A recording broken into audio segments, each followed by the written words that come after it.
on the World Radio. What? You're not recording me, are you? Surely. Right, we've got a talk tonight on the World Radiosport Team Championship, and it's from Mark Hayes, M0DXR. And he does got a contest call sign, G9W, if I remember. And I think I've probably talked to you quite a few times when I'm doing some of the contests, but there we are. Have a good listen. I know it's in 2026. And yes, we are getting on in age, but it's something to look forward to, isn't it? So, Mark, over to you. And everybody mute the mics if you can. There's nothing worse than somebody eating biscuits while somebody else is talking. So we'll let Mark carry on. Thank you, Mark. Yeah, thank you very much indeed, BZR. And it's a pleasure to be here this evening, and nice to see some familiar names and call signs. I don't know all of you, but certainly are some familiar ones. Can I just check you can see my screen okay before I continue? Yes, absolutely fine, Mark. Great. Okay. And thanks also, Simon, and for helping to get this organised. And it's great to be here. Sorry that hopefully the audio is okay. I know that this headset can sometimes play it, but hopefully it does sound okay. It's not too choppy or anything. Great. Yes, I'm here to talk about the WRTC program, and some of you may be familiar with this. I appreciate, obviously, that not all of us are contesters, but this is a particularly interesting program which has been around since 1990. What's delightful about the next one is it will be held in the UK, which it has never been before. So I'd like to just talk a little bit about, first of all, what WRTC is, and then go into a bit of detail on some of the specifics for the 2026 event. I think all of us probably know what contesting is, but there are some things that can frustrate some people and question whether it's a fair game in the category that you take part in. And some of those variables are as follows. So you can have a station on a hilltop competing with somebody down in a valley, which obviously is going to make it a little bit uneven. And then you can have variables in the antenna system. So somebody using big stacked arrays versus somebody running a simple wire antenna, for instance. And then stations that are in rarer countries or rarer grid squares, whatever the multiplier may be for that contest, will get a distinct advantage. And of course, the operator ability is another variable, which is quite a key one. But what if we could actually have all of those operators together in the same geographic region on flat level ground? If all operators had exactly the same antennas, they were all restricted to just 100 watts output. And to add to even more of the pressure, what if they actually had a referee looking over them to make sure that it was a fair game? And that's where WRTC comes in. So it is an Olympic-style contest which takes place every 4 years. It changes host nation every 4 years, so it moves around the world, similar to the Olympic Games. And it consists of a large number of 2 operator teams. They're all situated in the same geographic area. So by eliminating some of those variables that we spoke about on the previous slide, it really does come down to operator skill that determines who is the best and who gets crowned champions. Some of the goals of WRTC are as follows. So to publicize the wonderful world of radio sport within and outside of amateur radio, to facilitate these international gatherings of radio sport participants. And obviously there are some really interesting conversations to be had at these gatherings, and some very innovative technology comes out that they bring with them. to promote the advancement of radio sport technology, such as the team's operating technique, real-time scoring, which is something that has become more popular these days, and there are platforms that provide real-time scores online. Spectator viewing and education. It's really important to try and broaden the visibility of these contests when they're taking place around the world. Education's a key one, which we'll come on to in a bit more detail in a little bit. Log checking and reporting. So with WRTC, this is a process that has to be incredibly slick because we have to check all of the logs and announce the winners in less than, well, within about 24 hours, actually. And the operator ranking and comparisons as well. So a key piece is to encourage the growth of radio sport participation around the world. And that's especially to the groups of youth and young adults, and also with regions of the world that are underrepresented in radio sport. The 2020 vision for WRTC, and this is set out in great detail by the sanctioning committee. So there is a sanctioning committee, just like the Olympic Games, that manage the sort of overarching event.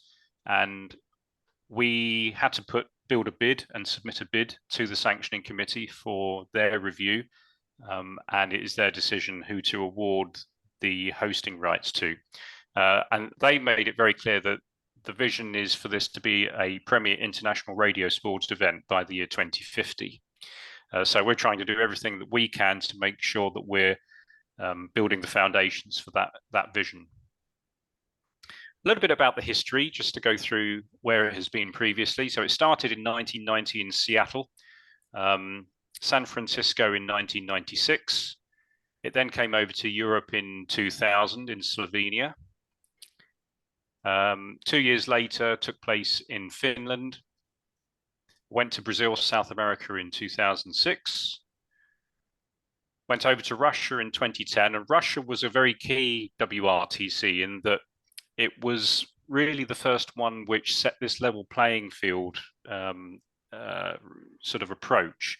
And up to that point, the operators were assigned existing Radio Shacks at radio hams, QTHs, but in Russia 2010, that was where it was all portable operation from tents, and it really did sort of, it was the foundation of that really level playing field.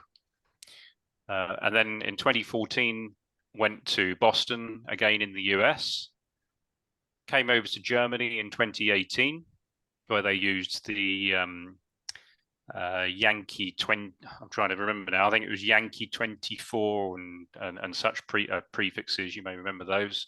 And then in Italy 2022, which was actually postponed a year due to the pandemic, it was held last year in 2023, in July 2023. And then for the 10th WRTC, it's coming to the UK. So we're really honoured and pleased to have been awarded these hosting rights, and we're doing all that we can to plan for a good event. This is the team that has been assembled, and this team has been in place since January last year, so for about 15 months. And we came together with a common vision to make WRTC happen. Initially, it was to submit, or to convince ourselves that we could submit a bid, actually, because it's not a small project and carries a budget of around about £500,000. The team is Lee, G0MTN. He's our vice chairman and also is responsible for the rules and the contest event. So Lee was the guy that actually made the qualification criteria proposal to the team, and also the geographic split of the qualification areas. Fred, G4BWP, is our director of finance, looking after all the money side of things and recording all the money that comes in versus all of our expenditure, and there's some big numbers. Chris, G0DWV, you may recognize the call as he looks after the advertising side of the RSGB and Radcom, and also organises the National Hamfest. So Chris is looking after our fundraising and sponsorship, and he's got lots of good contacts with people in the industry. Andy G4PIQ, one of the instrumental guys up at the Mike 6 Tango multi station. He is responsible for the sites and stations. So Andy will be the primary person for finding 55 locations for the stations, and also coming up with the list of hardware that we need. Steve, M1ACB, is looking after volunteers, and he also, of course, serves as the RSGB General Manager, and is therefore an excellent individual to have the contacts with the national and international community for volunteers. And Georgina M6YGL, she is looking after hospitality, so she's building a program for the week of the event, and making sure that we have a headquarters venue that can support all of these people with the facilities that we need. We have some sub-teams as well around the field of IT, media, and David and Tammy will be heading up the media at the event itself. We have a team in the United States that is doing some fundraising for us over there. And we also have an advisory committee, a really important team that we turn to for advice and ask questions, and they give us their expert knowledge and suggestions. And then you can see our sanctioning committee point of contacts there on the right-hand side. Primarily, it's Doug K1DG. I won't go into detail on this. This is just a bit of a plan on a page that shows all of the areas that we need to focus on over the next couple of years. We're on schedule. We're doing very well with our fundraising campaign, and we have selected a headquarters venue. This is where all of the operators and the referees and the spectators will meet for a week. They'll come on the Tuesday or the Wednesday prior to the contest, and we'll have various presentations on the rules and instructions.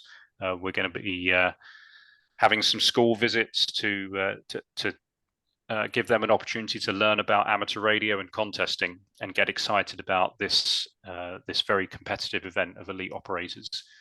And of course, we have the contest itself over the weekend. And we'll have a big opening and closing ceremony prior to the contest, and the closing ceremony on the Monday after, where we'll present all of the medals, go through all of the results, and have a party and have a great time. So some of the key activities that we've achieved so far is that we've been working for, as I said, 15 months. We created the core team and we submitted our bid, and we were awarded the hosting rights. We registered WRTC 2026 as a community interest company. It's a non-profit organization registered with Companies House. We've launched our website and the social media channels, and some of you may have seen some of that coverage on the usual platforms. We released the qualification criteria in, I want to say last September. A couple of iterations, a couple of updates, but we're very confident that we've got that correct, and it's based on data, not on opinion. We've been working hard to raise the profile of WRTC 2026, and we've attended numerous shows, conventions. We've put articles in magazines like Radcom and etc., and done lots of online interviews. We were at the RSGB convention. We're planning for a very busy year this year, and we just had Visalia a few weeks ago, and we're getting ready for Dayton, which Georgina and I will be going over there. And we've got a team of about 14 people helping us at Dayton on promotion and fundraising. And then we've got Friedrichshafen, and then the National Hamfest and the convention here in the UK. We've had a successful first go at sponsorship, and we've raised enough to make quite a sizable donation to the Italian WRTC for the acquisition of a large quantity of hardware. So we're actually going to be using exactly the same antennas, masts, rotators as in Italy last July. So all of that is getting prepared to be shipped here in a container, and will be used for the 2026 event. So and all of that has been that donation has been paid for, and it's a real step forward. It's a good thing to have completed at this point.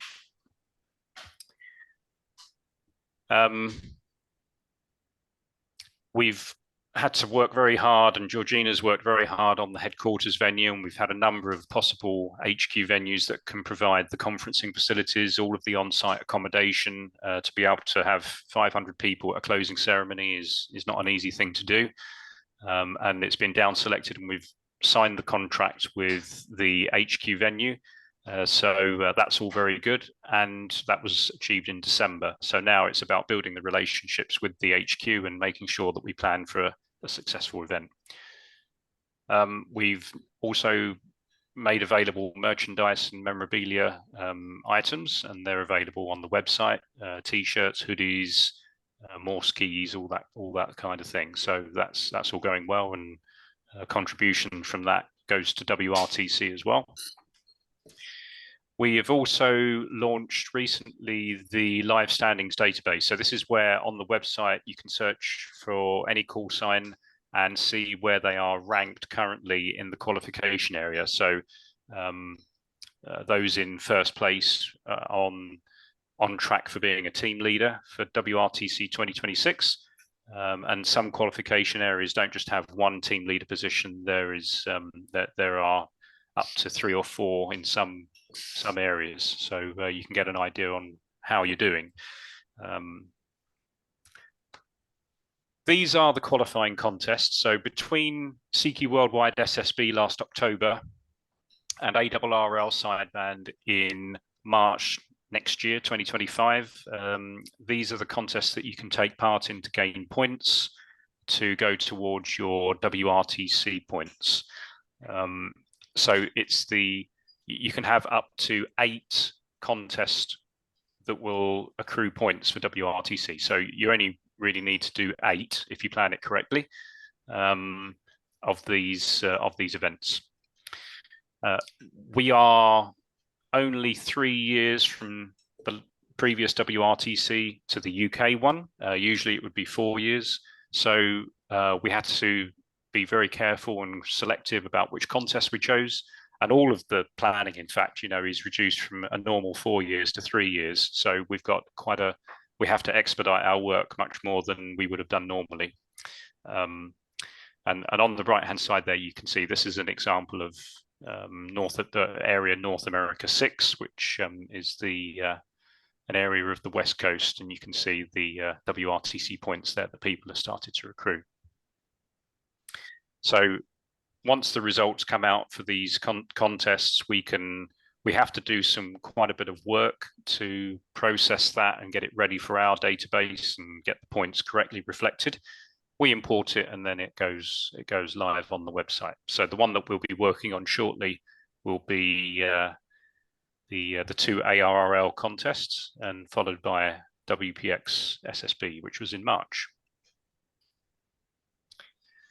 So the team breakdown, so we will have 50 teams coming to the UK, and they consist of 42 teams that will qualify the traditional way, and also 4 youth teams that will qualify the traditional way. The only difference being for the youth is that at the time of the contest, they will need to be under the age of 26. So we'll have 4 teams that will be under the age of 26. There's one wildcard team which is awarded to somebody that performed exceptionally well, but for whatever reason didn't qualify, but the committee feels that they deserve a spot. So we reserve a wildcard for that. The previous champions get invited back for this one. So that will be VE3DZ and UW7LL, who were the previous winners. So they'll come back to the UK. And then we'll have 2 donor or sponsored teams that make up the final 2 slots as well. It is possible that we might increase that. That all depends on the financials, but they are quite important to contributing to the finances to make it happen. So these are the qualification areas around the world. And you can see that we've got a number of European, North American, Asia, Africa, South America, and Oceania teams. And you can see that the number of teams from those areas vary depending on the number of hams there, and some other factors like how much area they take up. But you get the idea. Of course, some of the countries are very large, and we have to break down those countries, like North America, so that we have teams that are from the West Coast, the East Coast, the Midwest. Various areas of the Midwest need to be broken down. So that's the reason it's done that way, because of obviously propagation differences. So yeah, there's lots of maths that comes into breaking down these qualification areas and then deciding how many teams we're going to have. And every WRTC is slightly different with the way that it's the way that the committee decide to do that. But we've gone by the data, and we think we've got that as good as we can get it. Referees. So I did mention referees. There will be a referee program where people can apply to be a referee, and the referees have to be pretty skilled because they're listening to two stations running at the same time. So one might be on sideband, the other might be on CW. So they'll have split audio in the headphones, and they have to make sure that there is no identifying of who they are, because the teams will be assigned a call sign. They'll draw 3 envelopes actually at the before the contest. One will be the call sign that they will use. The second envelope will be the site that will be randomly allocated to them, and the third will be the referee. So the call sign is not allowed to be opened until about 5 minutes before the contest. So the operators have no idea what call sign they'll be using, and therefore there'll be no opportunity to communicate which call sign they will use back to their friends at home. And of course, mobile phones are prohibited during the contest. So the only real way that you can really tell is really if you hear them on sideband and you recognize the voice. There's not a lot you can do about that. CW, of course, it's pretty difficult to understand who's behind the key. Yeah, there's and if you get called by a friend, as challenging as it can be, there's no response to that, and it just has to be the QSO information. So yeah, the referees, there will be an application program for that will become live next year. We've spoken about the role of the referee. Youth is a really important piece that we'll be focusing on, and on the left-hand side here you can see this was a youth team at Italy. So Alan G4DJX he's agreed to help us with that. He's a headmaster. He heads up 7 schools in Hertfordshire, and he will be helping us with trying to organise some school trips. And actually the timing is pretty good because it's in July and they're sort of ramping down on the school year. So it's a good time to involve some of the secondary schools. Philip DK6SP is going to be helping us with getting YOTA involved and what we actually want to do at the headquarters. So aside from the 50 stations that will be doing the contest, we'll have 2 stations at the headquarters, one of which will be there for spectators to operate. And the other one will be purely for youngsters and YOTA operators to come and actually try it WRTC style to, hopefully build their enthusiasm to maybe be a part of WRTC 2030 maybe. So we're going to build that up with Philip.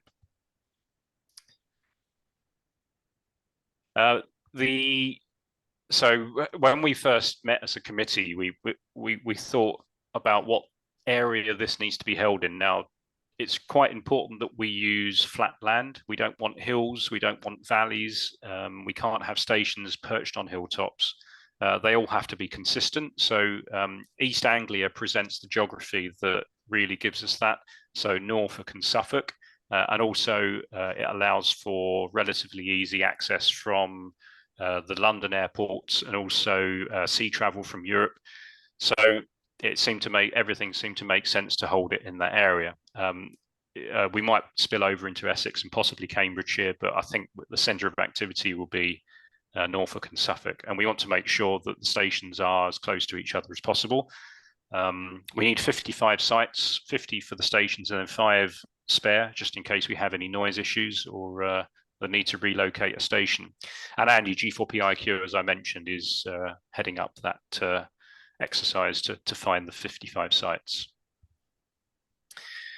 So we will have a few different approaches to that. Ideally, we'd like to cluster some of the stations. And what I mean by that is we maybe have 4 or 5 stations that are separated by 500 meters or so, bearing in mind that these will be 100-watt stations, so they're not going to be running a huge amount of power. So 500 meters should be absolutely fine for rejecting noise.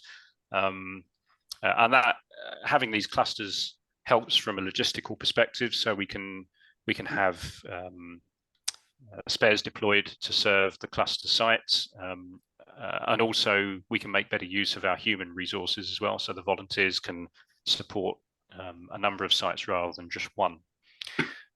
So we want to position them so they're away from any sources of noise, and we'll be doing quite extensive analysis on propagation from these sites and how well they perform from a radio perspective. And any site that vastly outperforms the others will be disregarded and rejected. So there'll be a lot of work going in to make sure that the sites are consistent, and we'll be using maybe back gardens, orchards, farms, old airfields, or even live airfields have been used previously, amazingly. But we'll be looking at some of the conservation land, country parks, that kind of thing.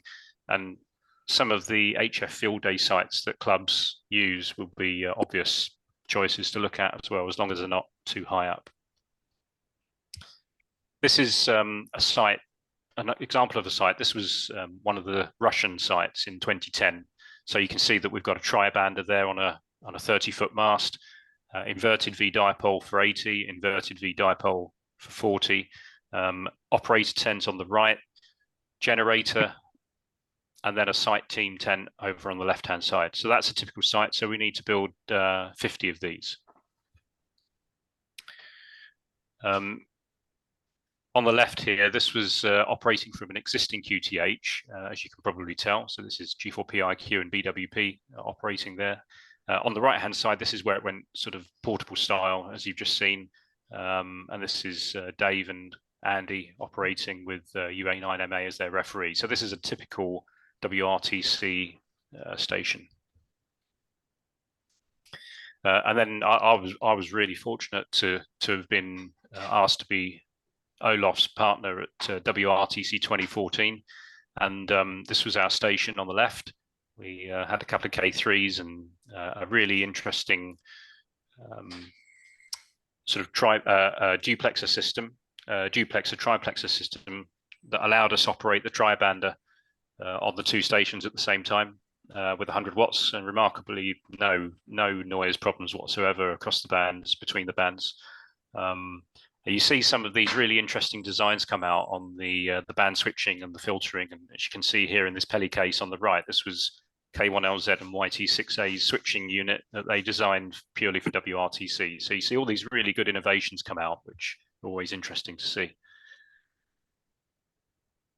And so we provide the antennas, the masts, the rotators, the tents, the generators, power meters.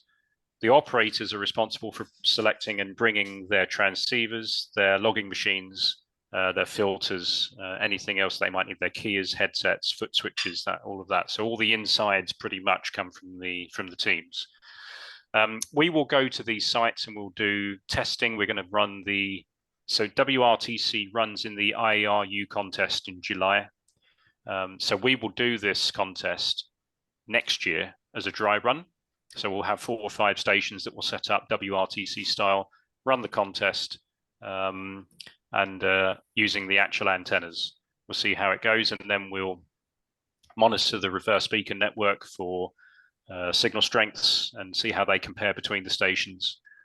And we'll publish the logs to allow the operators to understand the UK propagation that maybe they haven't had exposure to before. As I said, we'll be getting rid of any really loud or really weak sites. The HQ venue, as I mentioned, has to accommodate a lot of people, and it needs to have the necessary conferencing facilities, accommodation. We want the accommodation to be on site for everybody as much as possible. And we need to have large ceremonies, opening, closing ceremonies. The transport links are important. It needs to have good IT infrastructure, able to sustain decent live streaming, and as I say, we have selected it. We signed the contract. We'll be revealing that soon.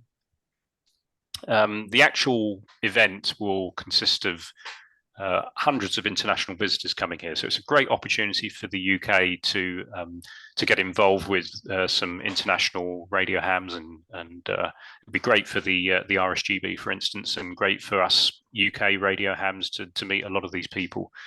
We'll have an opening ceremony. We'll have competitor and referee meetings, site visits. We'll have school visits. We'll be doing some tours. We'll probably do the national centre, the RSGB GB3RS station, Bletchley Park, Duxford, Cambridge, all these kind of things. We'll do some trips for the operators and the visitors. We'll have 2 on-site HF stations, as I mentioned, that will be running WRTC style and also available to operate. We'll also have a remote station suite that will be set up where we can operate some remote stations around the world for the spectators. We'll have this ham widows ball, which is kind of a tradition for the partners program. We'll be doing the allocation of the sites, referees and call signs, and we'll be doing a whole lot of socializing, and it's all about having fun. So it should be a great atmosphere for everyone to enjoy. Then, of course, we do the contest, and then we do all the log checking, adjudication, get the results announced, and do a big closing ceremony and a big party at the end. We'll have the online scoreboards. This was a real success of the Italian effort.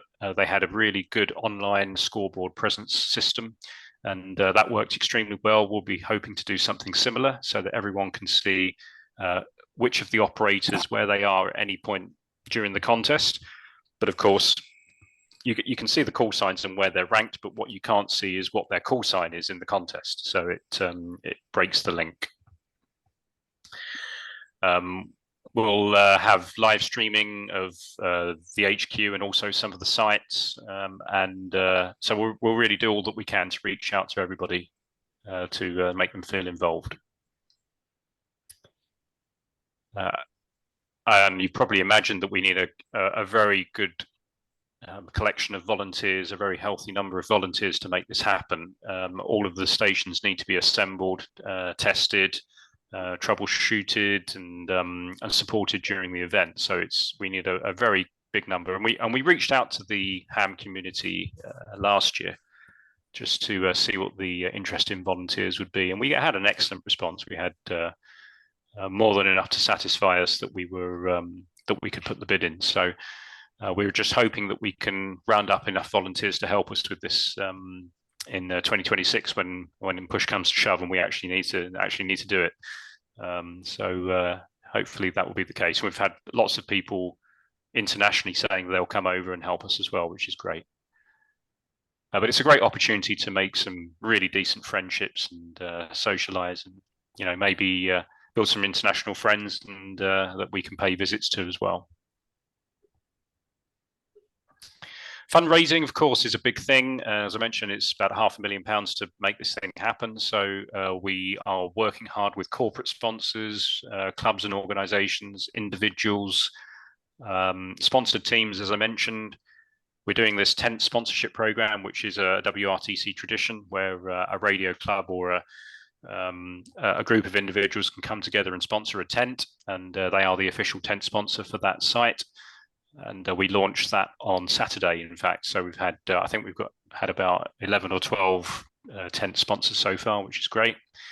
We'll be running raffles to raise money, maybe do some auctions, And of course, at the end of the event, we have all this hardware available. We have all of the antennas, masts, rotators, a whole load of coax. I mean, it's 150 meters of coax per site, so it's a huge amount. And we'll be offering that a very highly discounted rate to anyone that's helped us, and then maybe selling them off at a cheap price at the end. But it's possible that maybe WRTC 2030, wherever that may be interested, but if it's halfway across the world, and it may not be sensible. So that's a good opportunity, because there'll be a lot of hardware at the end. Phil CT1 ILTs produced these rather nice Morse keys for us, and we've done well with those. They've been selling nicely. Well, there's our merchandise on the website, so mugs, hoodies, t-shirts, sweaters, all available with our logo. We've got our coin program, so we're doing a bronze, a silver, and a gold coin. Double-sided, really decent weight to them as well. Nice big coins.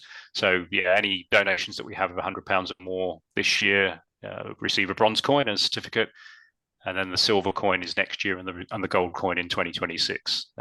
So it's, and I think the previous WRTCs have done different things. Germany did personalized tiles where they had call signs and put on tiles, but we've chosen to do coins. Right, so hopefully pretty much on cue, about 40 minutes or so. Thanks ever so much indeed. It's been great speaking, and I always like talking about anything radio related, even more contest related. So thank you, and I hope that was okay for you. And if you have any questions, I'll be delighted to give it a go.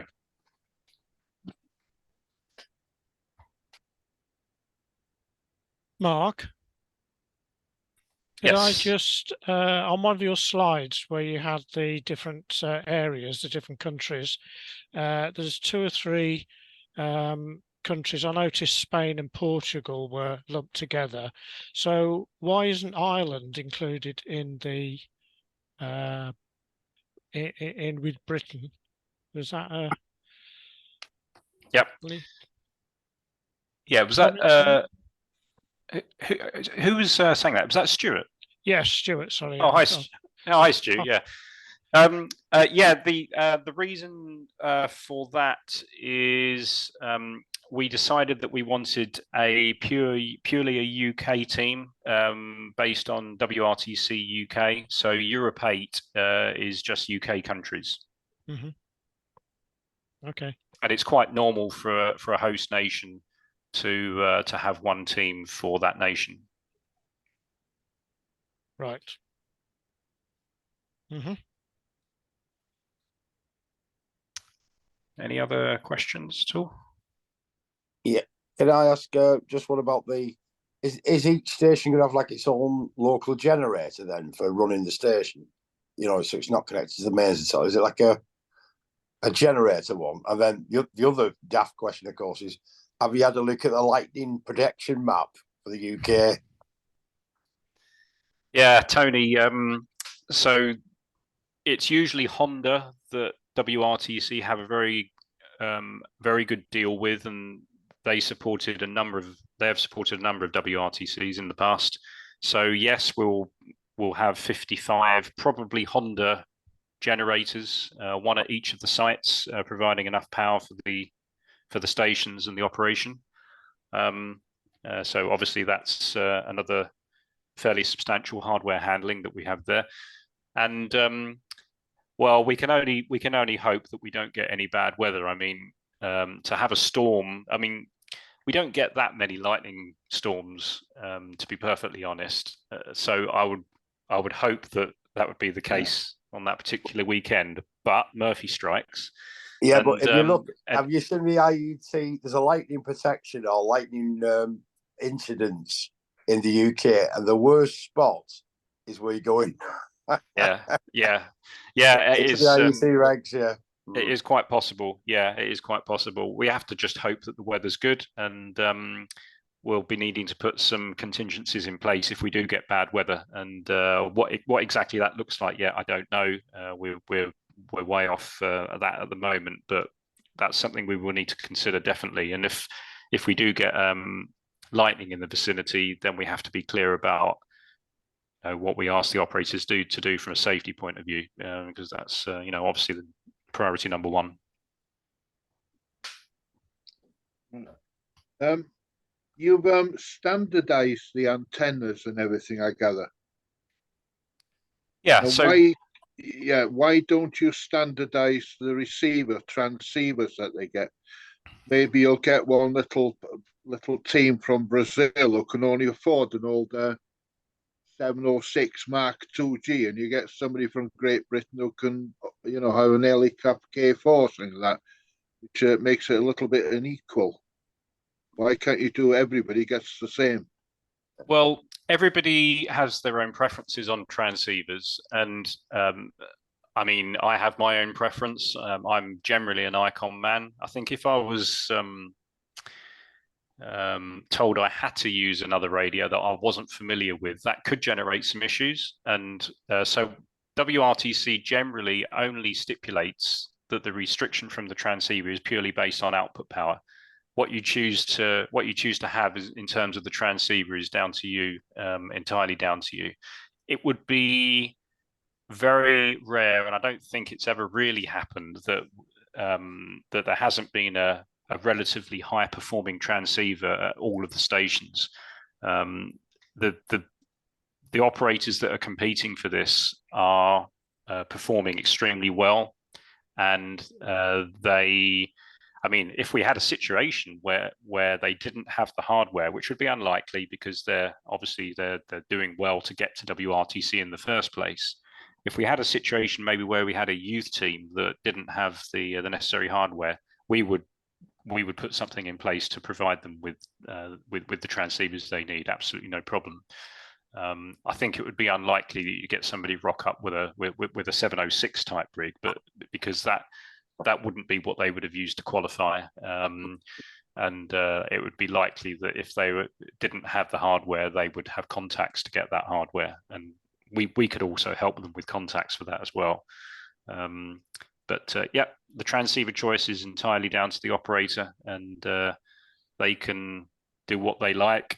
They can engineer their station exactly as they please, as long as that power meter that we provide them doesn't hit the red LED.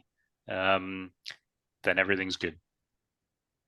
So everything from the end of the coax is up to the operator, yeah? So we have these, we'll have 50 power meters. They've got 3 LEDs on it. There's a green, an amber, and a red. Green is you're well within. Amber is you're right on 100 watts, don't get any more. So amber's fine. Red, knock the power back. So, and they're all built exactly the same. They're all tested exactly the same spec. And it's the referee's responsibility to monitor those power meters on both stations. Okay, thanks. Yeah. Any more questions, anybody?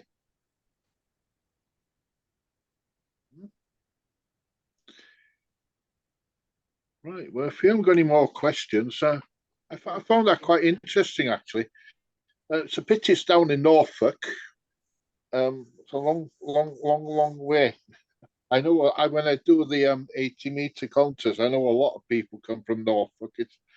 It's like they all live down there in any case, and the same with the doing the Irish one as well. But it seems like a good spot. Anglesy's quite flat, by the way, but there we are. It's a bit further on. Yeah. Oh, yeah, yeah. I appreciate it's a long way from a lot of you guys, and yeah, the Norfolk Club are going to be instrumental in helping us with this because they're a big club. They've got I think over 200 members, and so they'll be helping us with numerous things, I'm sure. But it would be great if to have as many of you over as possible to get involved and to meet and socialize, and yeah, if you can make it over, that'd be just wonderful. Yeah, make a nice holiday. Anyhow, if nobody's got any more questions, I'll say thank you very much, Mark. I found it quite interesting. I seem to realise we're going to be represented by 2 people. which yes, they should be quite good actually. PIQ, I saw you showing on there. I do regularly talk to him when I'm doing the contest, and he is one of the top ones, and I don't know whether he'll try this year or not, but I hope he gets a lot of success with it. Well, thank you very much. Yeah, I mean, PIQ will not be a competitor in 2026 because he is a committee member, and we're not allowed to be operators. We can't qualify. Yeah, take a look at the standings at the moment, the positions of Europe 8 to see who's at the top. I think G3 NKC is at the top at the moment, actually. Yeah. But it's only 2 contests worth. It's all going to move around significantly as we move through. So yeah, be interesting to see who the UK team will be. Yes, it will be. Just hope I'm still on this earth at that time. We're getting on in age now in our club. I'm 71, like I'll be 73 then. But yeah, we're all a bit grumpy. That's why we're here. That's why I'm called Mr. Grumpy, by the way. But yeah, thank you very much, Mark, and thank you for your time as well. I hope it does go well for you. That's a pleasure. Thanks very much indeed. It's a real pleasure.